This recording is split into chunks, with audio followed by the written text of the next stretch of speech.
बच्चों आज हम हमारा लास्ट टॉपिक था क्या, पेट्रोमाइजोन।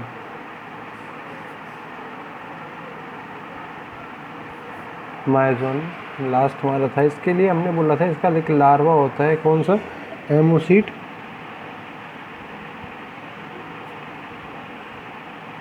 लार्वा, ठीक है ना। क्या होता है, एमोसीट लार्वा पाया जाता है। आज हमको इसकी स्टडी करनी है और ये क्या है, आपके सिलेबस के अकॉर्डिंग क्या है, इम्पोर्टेंट टॉपिक है। ओके, पेट्रोमाइजोन हम लोग लास्ट में पढ़ रहे थे। आज हम पढ़ने वाले हैं एमोसीट लार्वा। अगर एमोसीट लार्वा को देखा जाए, हमने क्या कर दिया था, फर्टिलाइजेशन तक कर दिया था। इनमें एक्सटर्नल टाइप का फर्टिलाइजेशन पाया जाता है। कौन सा एक्सटर्नल टाइप का फर्टिलाइजेशन पाया जाता है, जिसमें फर्टिलाइजेशन के बाद में क्या बनेगा, जायगोट बनेगा, ठीक है ना। तो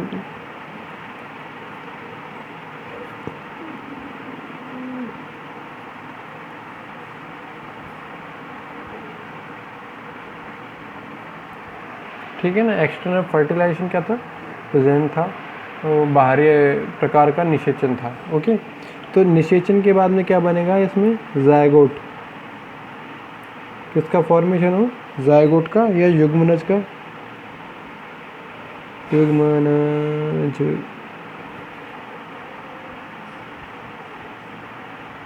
इसका युग्मनज का निर्माण होगा। और युग्मनज से भी हमेशा 21 दिन 21 डेज के बाद क्या निकलेगी, आपकी लार्वा स्टेज निकलेगी, ठीक है ना, लार्वा स्टेज निकलेगी। तो हमने अभी तक ये देखा है, जो अडल्ट पेट्रोमाइजोम थे, लैम्प्रे जी ने बोला हमने, ठीक है ना, उनमें एक्सटर्नल टाइप का फर्टिलाइजेशन था। फर्टिलाइजेशन होने के तुरंत बाद क्या बन जाएगा, युग्मनज का निर्माण हो जाएगा। और युग्मनज के बाद में आपसे क्या, उसकी बॉडी से क्या निकलेगा, युग्मनज से लार्वा निकलेगा कब, 21 डेज के बाद में। अब इस लार्वा को लिए हमने बोला कौन सा लार्वा है, एमोसीट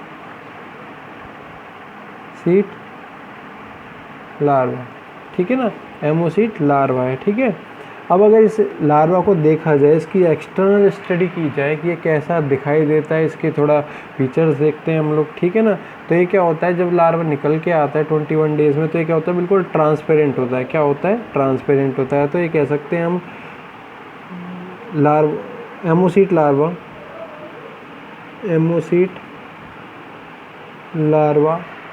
पारदर्शी, एमोसीट लार्वा पारदर्शी, ठीक है, पारदर्शी होता है, ठीक है ना। ये क्या होता है, बिल्कुल अपने जो इनकी अडल्ट टाइम पे होते हैं उनसे क्या होते हैं, बिल्कुल भिन्न टाइप के होते हैं। तो इसीलिए प्रारंभ में जो भी साइंटिस्ट थे, इन्होंने क्या कर दिया था, इसको क्लासिफाई अलग से एक जीनस में कर दिया था। लेकिन बाद में स्टडी करने पे पता चला कि ये लैम्प्रे का ही लार्वा होता है, ठीक है ना, लैम्प्रे का ही लार्वा होता है। तो हम शुरू में ये कह सकते हैं कि ये लार्वा, हमने ये देखा लार्वा का फॉर्मेशन हुआ था। उससे पहले हमने देखा था जो फीमेल लैम्प्रे था, उसने क्या किया था, एक कंकरों को इकट्ठा करके, मेल ने कंकरों को इकट्ठा करके वहाँ पे उस स्थान पर, उस जगह पर क्या किया था, एक घोंसला बनाया, नेस्ट का फॉर्मेशन किया। वहाँ पे क्या हुआ था, फीमेल ने अपने एग्स को ले किया था, ठीक है ना, दिए थे वहाँ पे। उन दोनों के बीच में फर्टिलाइजेशन हुआ था, ठीक है ना, उन दोनों के बीच में क्या हुआ था, फर्टिलाइजेशन हुआ था। तो इनका लार्वा का जन्म भी कहाँ होगा, हमेशा नेक्स्ट में होगा। तो 15 सेंटीमीटर का जब ये लार्वा हो जाएगा, 15 सेंटीमीटर का जब ये लार्वा हो जाएगा, तो क्या हो जाएगा, ये उस नेक्स्ट को छोड़ देगा और क्या जाएगा, बिल्कुल शांत जल में जाकर यू आकार के बिल की शेप में रहने लग जाएगा, ठीक है ना। और ये तब तक रहेगा जब तक ये अडल्ट स्टेज में नहीं आता, लगभग 3 to 4 ईयर्स। तो इसको इस प्रकार से रख सकते हैं, 15 सेंटीमीटर लंबे लार्वा होने के बाद यह शांत जल में जाकर यू आकार का बिल, यू आकार का क्या बनाएंगे, बिल बनाते हैं जिसमें वयस्क होने तक 3 से 4 वर्ष तक रहते हैं। 3 से 4 वर्ष तक क्या होंगे, रहेंगे, ठीक है ना। अब इनकी लंबाई कितनी हो जाएगी, लगभग 15 सेंटीमीटर से कितनी हो जाएगी, 170 सेंटीमीटर के आसपास, जो कि एक अडल्ट लैम्प्रे की होती है 170 सेंटीमीटर के आसपास। तो इसको इस प्रकार से लिख सकते हैं। अब इनकी लंबाई इनकी लंबाई 170 सेंटीमीटर तक हो जाती है, ठीक है ना। 170 सेंटीमीटर के आसपास तक क्या हो जाएगी, इनकी लंबाई हो जाएगी। और स्किन क्या होने लगेगी, यहाँ पे क्या थी, ट्रांसपेरेंट थी जब ये 15 सेंटीमीटर का था, नेक्स्ट में पाए जा रहे थे, ठीक है ना। अब क्या हो जाएगी, लेकिन इनकी धुंधली होने लग जाएगी, ठीक है ना। तो इसको इस प्रकार से लिख सकते हैं। अब इनकी त्वचा और इनकी त्वचा धुंधली होने लगती है। धुंधली का या तो कह सकते हैं हम ग्रे कलर में या ब्राउन कलर में चेंज होने लगती है, भूरा रंग हो जाता है, ठीक है ना। कैसा रंग हो जाएगा, ग्रे ब्राउन रंग हो जाएगा। ओके, तो अगर इसकी एक स्ट्रक्चर देखी जाए, लार्वा की अगर स्ट्रक्चर बनाया जाए, इसका वो लॉन्गिट्यूडिनल सेक्शन अगर काटा जाए तो कुछ इस प्रकार से आपको दिखाई देगा।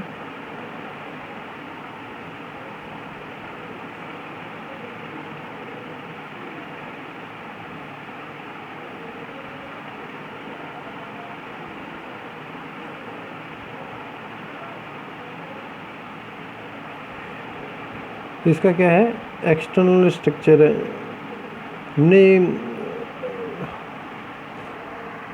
हमने जब इसके अडल्ट स्टेज को देखा था तो हम उसमें हमने देखा था क्या है, अनपेयर्ड फिन्स पाए जाते हैं। लेकिन यहाँ पे क्या पाए जाते हैं, पेयर्ड फिन पाए जाते हैं, या अनडिफ्रेंशिएटेड कह सकते हैं, क्योंकि लार्वल स्टेज है।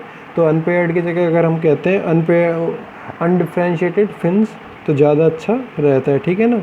ओके, यहाँ पे क्या पाया जाए, एनस स्ट्रक्चर पाई जाए। ओके, 1 2 3 4 5 6 7। ओके, ये 7 क्या हो जाएंगे, एक्सटर्नल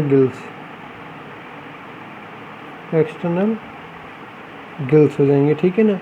ये स्ट्रक्चर क्या हो जाएगी, एनस की हो जाएगी, जो कि क्या थी, बिल्कुल सेम थी किसकी तरह, जैसे कि हमने अडल्ट पेट्रोमाइजन में देखा था।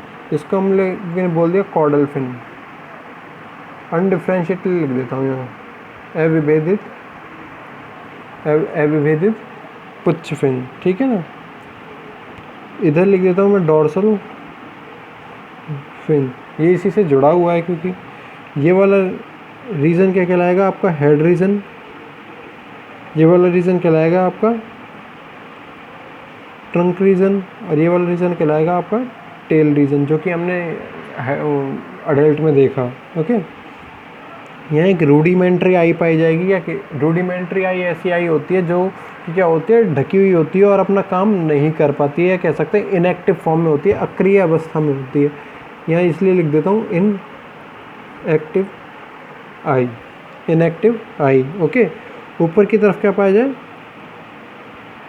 नॉस्ट्रिल। ऊपर की तरफ क्या पाया जाए, नॉस्ट्रिल। ये क्या पाया जाए, माउथ। ये क्या पाया जाए, माउथ पाया जाए। तो ये क्या हो जाता है इसका,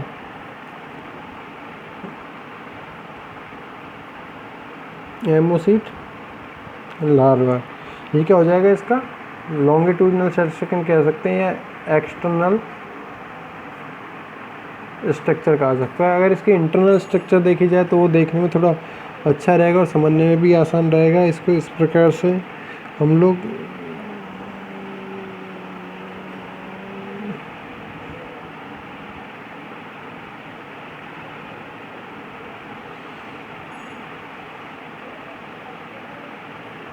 बना सकते हैं, ठीक है ना। ये मैंने डॉटेड क्या बनाया, यहाँ पे फिन बनाया, डॉटेड क्या बनाए हुए हैं यहाँ पे, फिन। डॉटेड बनाए यहाँ पे फिन, ये हो जाएगी आपकी नर्व कॉर्ड। और नर्व कॉर्ड के नीचे क्या पाया जाए, नोटोकॉर्ड पाया जाए। अभी तक हमने जैसे हम लोग देख रहे थे एम्फिऑक्सस की बात की, ठीक है ना, हमने हर्डमानिया की बात की, उसके लार्वा की बात की हमने, तो उनमें क्या मिल रहा था, या तो जीवन की किसी ना किसी अवस्था में क्या मिल रही थी, नर्व कॉर्ड या नोटोकॉर्ड मिल रही थी। लेकिन ये वाली कंडीशन ऐसी नहीं है।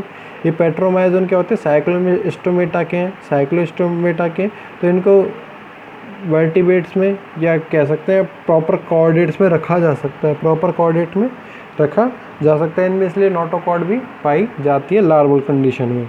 लार्वल कंडीशन में क्या नोटोकॉर्ड भी पाई जाए, इसके लिए हमने बोला नर्व कॉर्ड। नर्व कॉर्ड के नीचे क्या पाई जाएगी, नोटोकॉर्ड पाई जाए। नर्व कॉर्ड के नीचे पाई जाए नोटोकॉर्ड।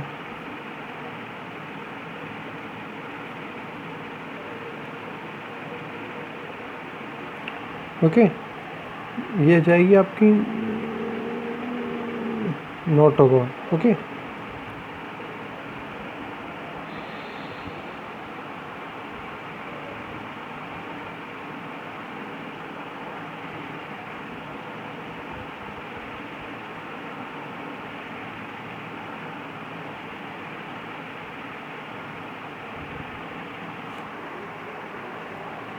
ये रीजन कहलाएगा आपका इंटेस्टाइन। यहाँ पे नीचे की तरफ पाया जाएगा एनस पोर। ओके, ये यहाँ पे पाया जाएगा लीवर, जो कि अडल्ट में क्या हो जाता है, बिल्कुल ख़त्म हो जाता है। यहाँ पे पाया जाएगा हार्ट, क्या पाया जाए, हार्ट। ओके, आगे पाया जाएगा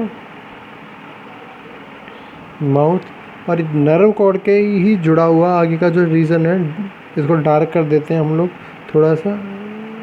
ओके, तो ये रीजन कहलाएगा इसका ब्रेन रीजन, ठीक है ना, ब्रेन रीजन कहलाएगा। अभी बीच में क्या है, फेरेंजियल गिल्स पाए जाके हैं, जो कि हमने इसको इस रूप में यहाँ पे शो किया हुआ है, इसको इस फॉर्म में यहाँ पे क्या किया हुआ है, शो किया हुआ है, ठीक है ना, डॉटेड 7 पेयर। तो 7 पेयर यहाँ पे क्या पाया जाए,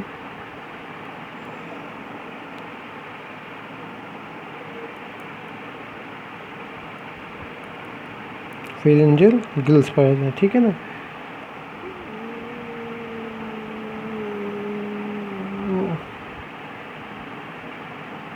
वेंट्रल एरोटा, तो इसको इस प्रकार से समझ सकते हैं। हमने शुरू में देखा, हमने जायगोट बनने के 21 डेज़ के भीतर क्या बन के आएगा, 15 सेंटीमीटर का लार्वा बन के आएगा, जो कि क्या होगा, ट्रांसपेरेंट होगा, ठीक है ना। उसके बाद में क्या हो जाएगा, निकल के 15 सेंटीमीटर का हो जाएगा, तब निकल के शांत जल में आ जाएगा, उसके बॉटम में आके रहने लगेगा, किसमें, यू आकार का बिल बनाकर। कुछ 3-4 साल रहने के बाद उसकी लंबाई कितनी हो जाए, 170 सेंटीमीटर के आसपास हो जाए, उसका कलर हो जाता है ब्राउन कलर का हो जाता है। तो इस प्रकार से हमने देखा क्या, इसका कुछ स्ट्रक्चर देखिए। अगर यहीं पर हम लोग बात करने लग जाएं, तो जैसे अनपेयर्ड फिन्स पाए जाते हैं, अगर अडल्ट की बात करते हैं हम लोग, लैम्प्रे की बात करते हैं, बहुत सारी चीज़ों में चेंजेस आने लग जाते हैं। जो रूडिमेंट्री इनएक्टिव आई थी, वो क्या एक्टिव आई में चेंज हो जाती है, नॉस्ट्रल हो सकते हैं और डेवलप, ठीक है ना, गिल्स प्रॉपर रूप से वर्क कर सकते हैं, ठीक है। तो ये सारी कंडीशंस इसमें हो सकती थी। तो ये क्या हो जाएगी आपकी फिगर, लिख सकते हैं इसके लिए फिगर, एमोसीट लार्वा, ये है इसका ट्रांसफर टीएस, ट्रांसफर सेक्शन या इंटरनल स्ट्रक्चर, ठीक है ना। क्या हो गई है, इसकी इंटरनल स्ट्रक्चर हो गई, ठीक है।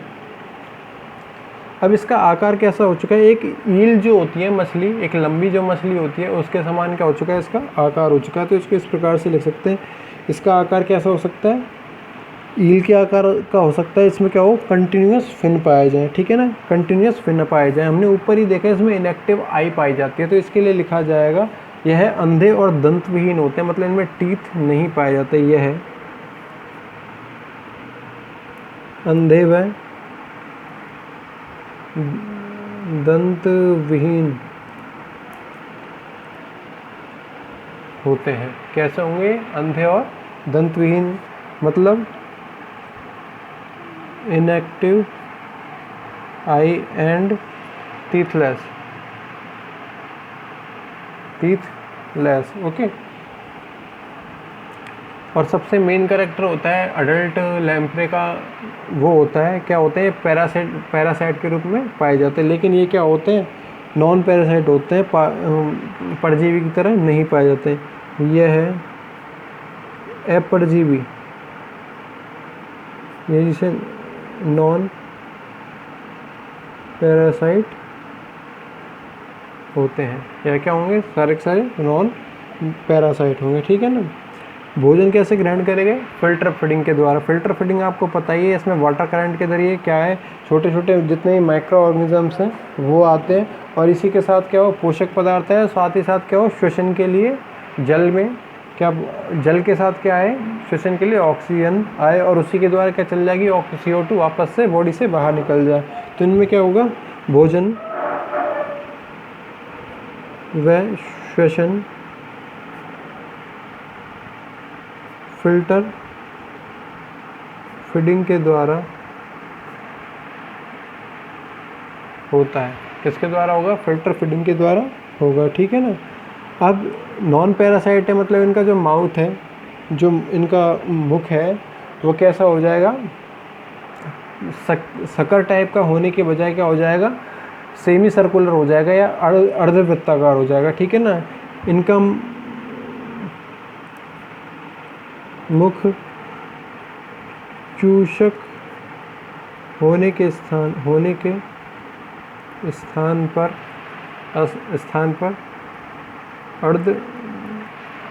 अर्धवृत्ताकार हो जाता है, ठीक है ना। कैसा हो जाएगा, अर्धवृत्ताकार हो जाएगा। बाकी का हम करेंगे नेक्स्ट वीडियो में। थैंक